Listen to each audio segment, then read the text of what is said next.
तुमच्या घरी पण हाच सीन असतो का? मग हा व्हिडिओ तुमच्यासाठी आहे.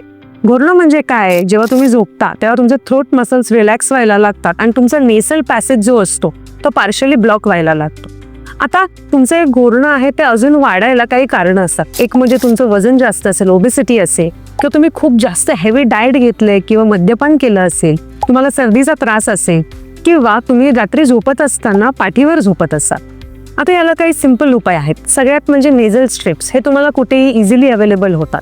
तर तुम्ही नाकाला लावल्यानंतर तुमचा नेझल पॅसेज जो आहे तो ओपन झाल्यामुळे श्वास घ्यायला इझियर पडतं आणि घोरण्याचं प्रमाण कमी होतं. दुसरा उपाय म्हणजे जर तुम्हाला सर्दीचा त्रास असेल तर तुम्ही झोपण्या अगोदर वाफ घेऊ शकता. फक्त त्यामध्ये काही एक्स्ट्रा ॲडिटिव्स करायचे नाही, साध्या पाण्याची वाफ घ्यायची आहे.